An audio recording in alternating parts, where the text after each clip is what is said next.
The Indiana General Assembly started its short session last week, and we're joined by Indiana State Senator Vaneta Becker to discuss how the session is shaping up. WNIN Lawmakers starts right now.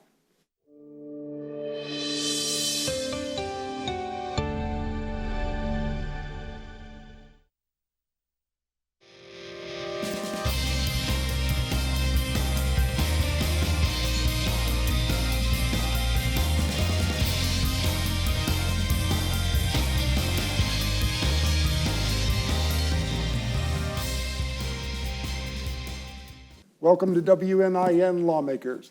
I'm John Gibson, news manager and local host of WNIN FM's Morning Edition.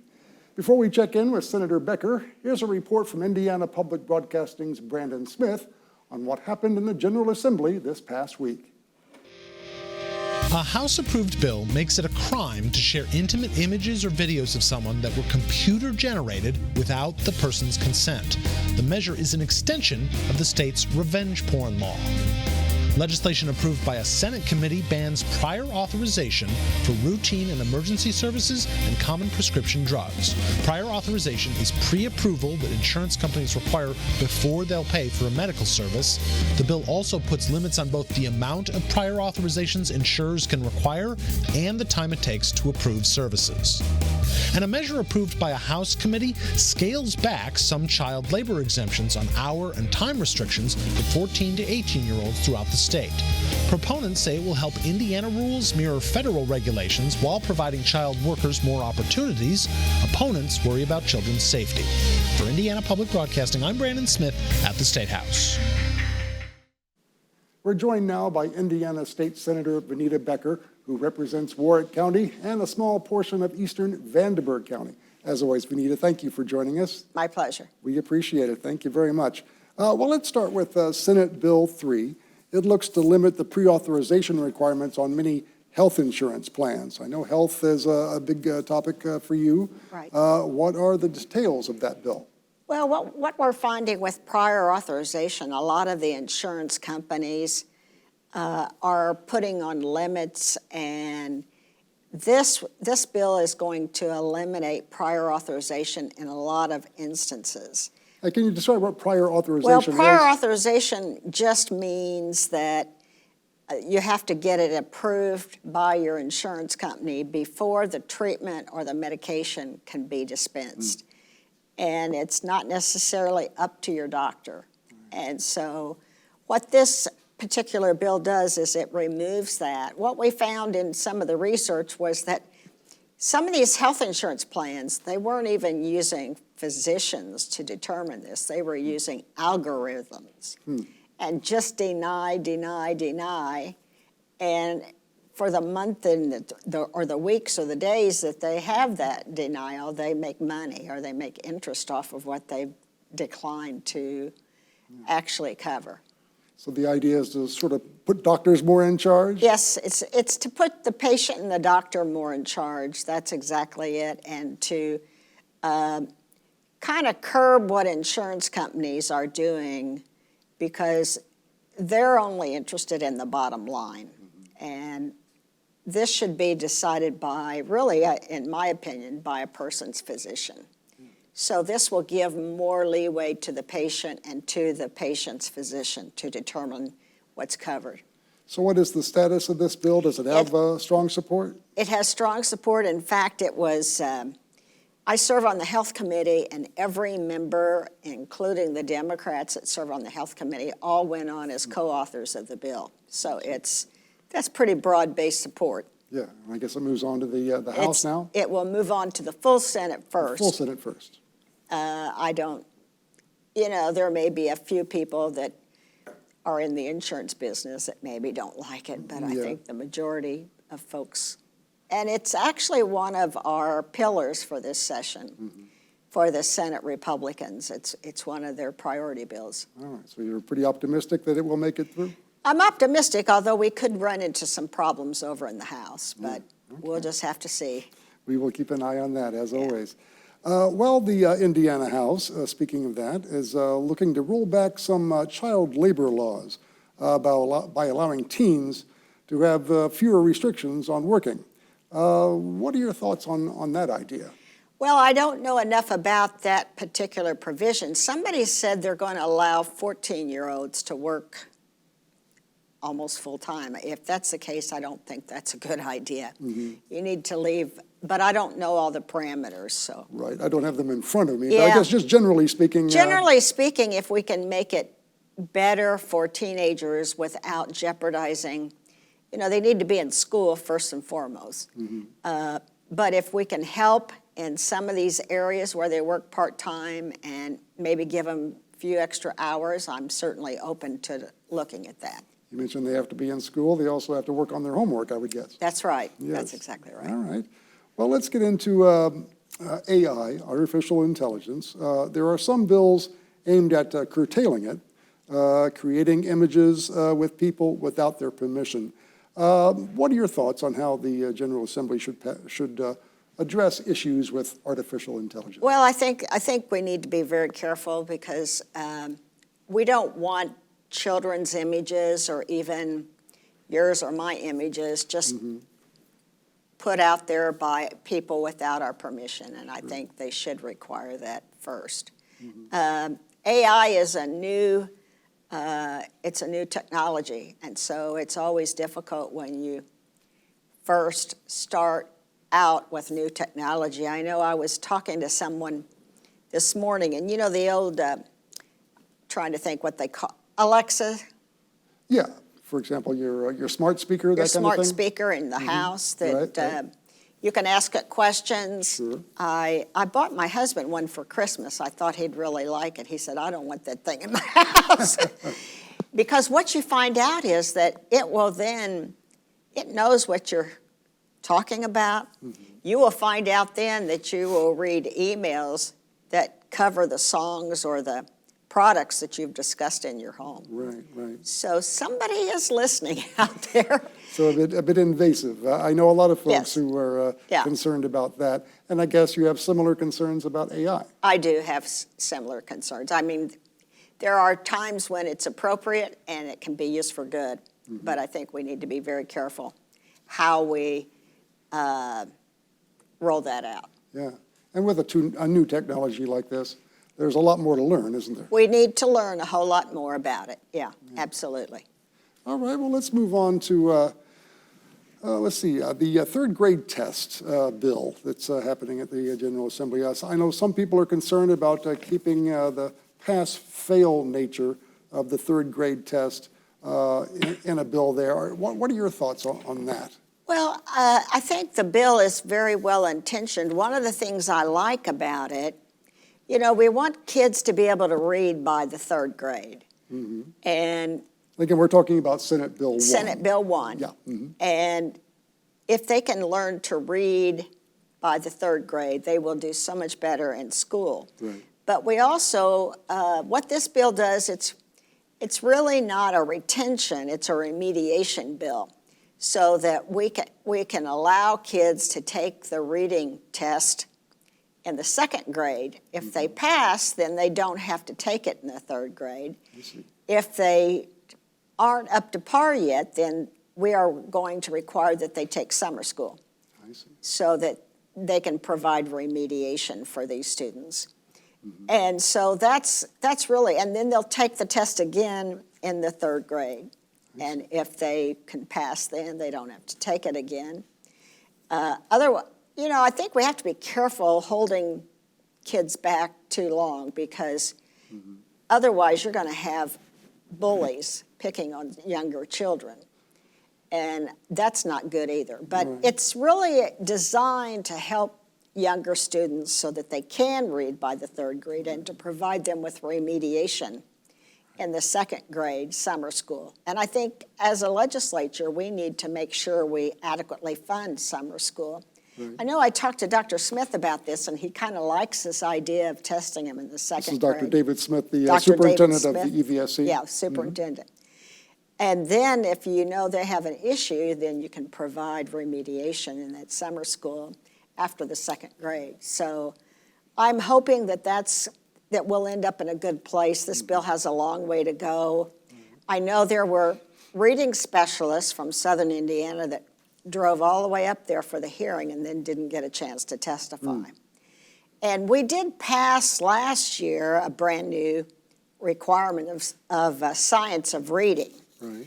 which is a new program, and so we need to also keep that working, and it's just, really, we've just begun with that program. I'm always frustrated with the legislature because it seems like they never stop rolling out. They pass something for education, and then the next year they pass something else, and they don't give things the time to work on the issues that they've previously passed. Yeah. So Senate Bill 1, it passed committee this week. Is that right? Yes, it's passed a committee. Okay. It will now go to the floor for second reading amendments. So the way things are now, if a student fails that third grade reading test, they are held back? Is that the way it goes? Well, if they don't pass it after the end of summer school, then they could be. But there are some categories, depending on special ed, English as a second language, to determine whether it's appropriate for that child. I got you. And so support in that bill, you say it has a long way to go. Is there enough support there, you think? I think there's support for the concept, which is just always working out the details. Yeah. All right, well, let's move on to some other bills in the Senate where you sit. Senate Bill 2, as I understand it, just passed the Health and Provider Services Committee, which you serve on. Yeah. It looks to increase accessible and affordable child care. Could you talk a little bit about how it would accomplish that? What we're trying to do with that is if a child care worker meets the income guidelines, they will have first chance at child care for their children. So, because a lot of times, after the pandemic, what people don't realize is that a lot of people couldn't go back to work because they couldn't afford child care.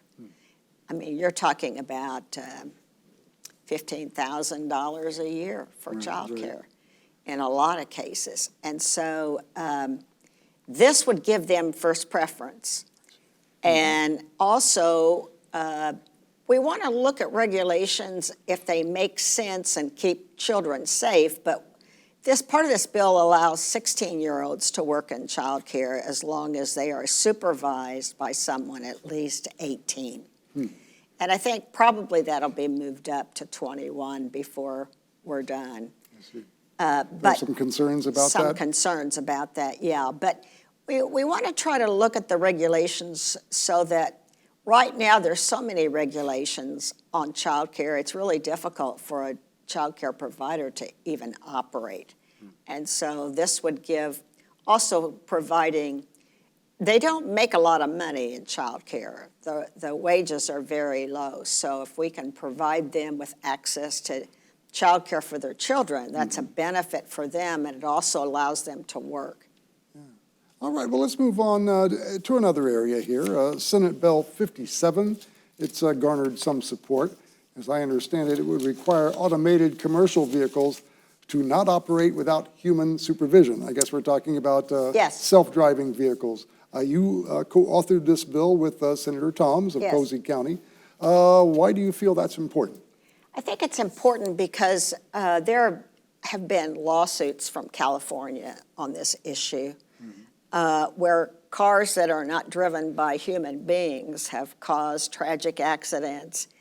And so, they want to try to do this. In Indiana, we probably won't get a hearing on that bill because the Department of Transportation is doing studies right now and testing on our highways. But I think in the long run, and what they say is we don't have enough workers. What I've heard from workers is we don't have enough work. I see. So I think the truth is somewhere in between. But, if you're on the highway just going back and forth on 69, if someone has to make a quick decision and there's no human being in that truck, it's going to be tragic. So I think we need to be really careful. I support this bill because I do think we need to have human beings in those trucks to drive them. Yeah, I'm sure a lot of folks would be a little uneasy with the idea of an 18-wheeler zipping Right. down I-69 at 70 miles an hour and there's no person in there. That's right.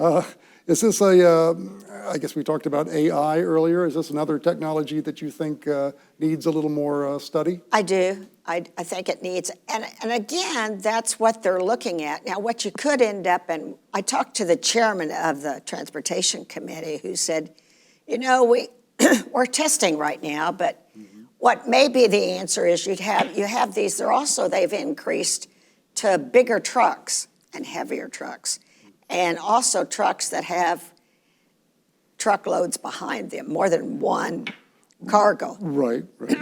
So you could have somebody sleeping in the second one while the first one is driving, and then they could trade off. So that may be what we end up with. It's just too soon to say, but there have been tragic accidents as a result of some of this, so we need to be very careful.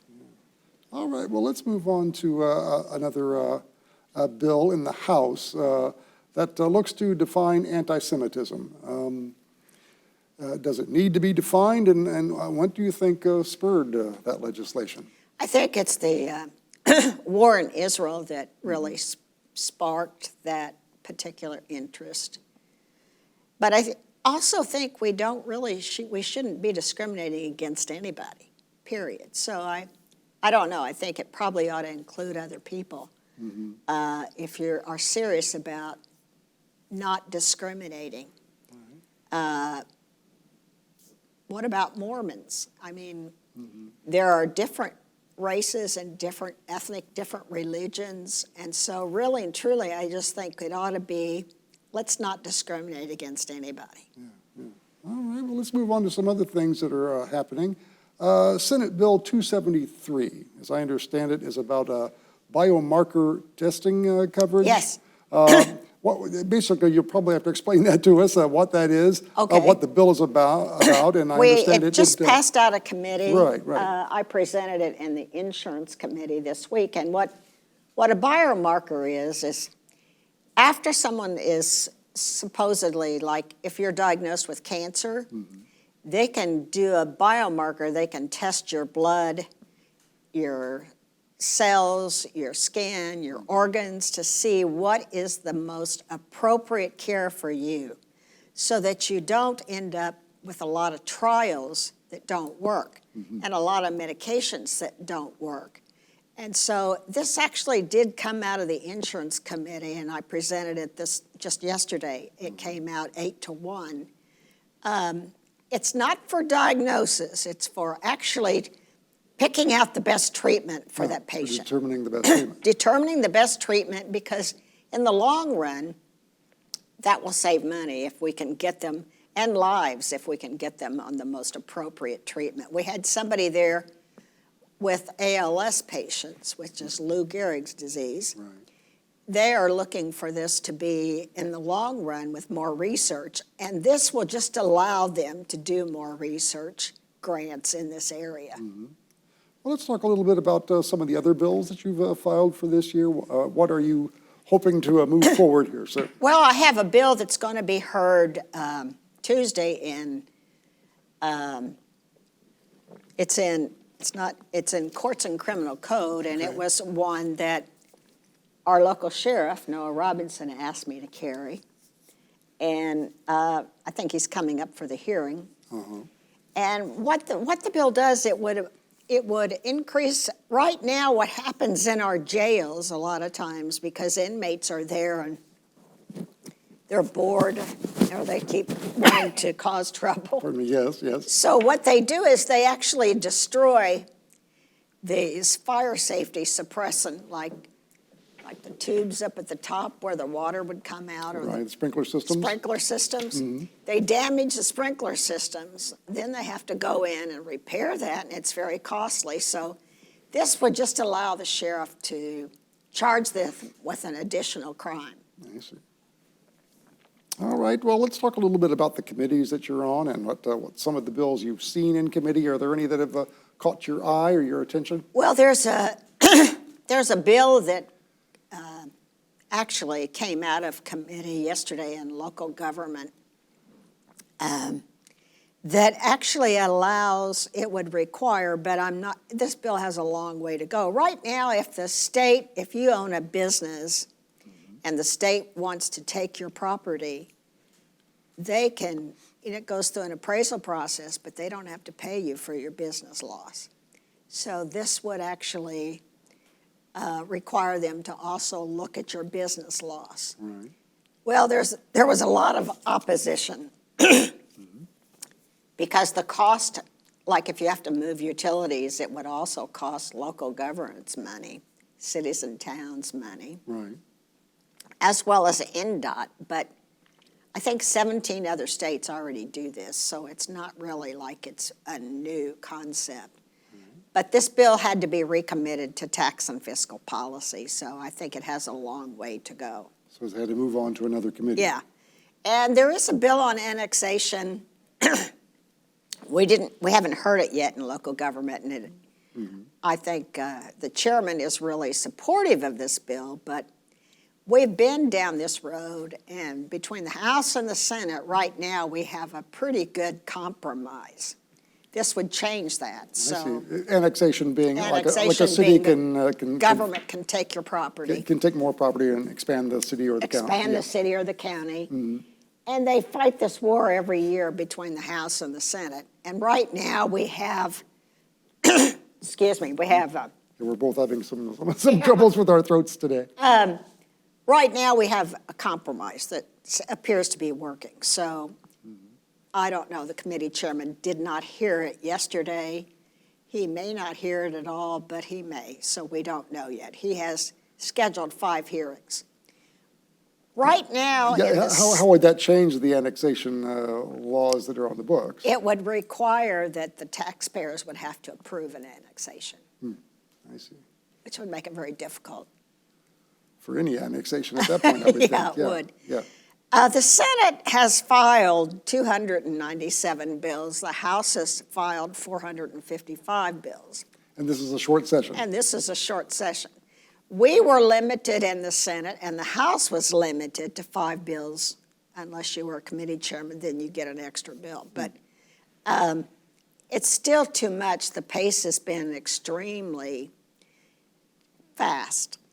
And I think we need to be more deliberative in our process rather than try to rush through stuff. Right, right. You know, the short session was designed for emergencies. Well, now every legislator thinks their bill's an emergency. I see, yes, yes. So we have to work through that and just find the ones that really make a difference. Yeah, yeah. It's not a budget year, Right. but a lot of these things cost money as well. So that's why they get to be recommitted to tax and fiscal or the budget committee. And going into this session, I believe Republican leaders were saying that, they didn't want to reopen the budget, right? Right. But are we going to reopen the budget as you see it? Well, one of the House's priorities is a 13th check for retirees. So that's one of their number one priorities. Well, the Senate last year, the House passed it, the Senate killed it. Senator Thomas and I both supported it. I mean, there's money in that fund that retired teachers and have paid in. There's plenty of money to give them a 13th check. And at a time that the state had such huge surpluses, to me it seemed very greedy not to allow retirees to have either a cost of living increase or a 13th check, depending on which one works best for them. So it'll probably end up being one of those issues that they trade back and forth. I see. I'll give you this if you give me that. Right, right. So you think there's a possibility that will pass? It the is a Assembly? possibility. I had a page whose she's a granddaughter of a lady that was in the hallway waiting for her, and she was a student at day school. Oh, you're in Evansville? Here in Evansville, and she was up yesterday, the granddaughter, and the grandmother stopped me in the hallway, was talking to me about this 13th check.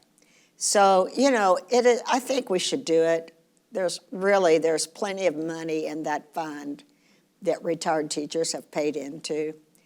And with the things that are so expensive in this day and age, for those teachers that retired a long time ago, some of them only get about $200 a month.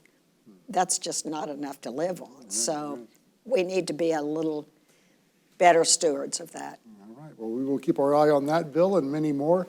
Vaneta Becker, State Senator, we certainly appreciate you joining us today. Thank you. Thank you for having me. Appreciate the time. Thank you so much. Next week, our scheduled guest is Indiana State Senator Jim Toms. I'm John Gibson of WNIN FM. Thanks for watching WNIN Lawmakers. Thank you, Vaneta. Appreciate it.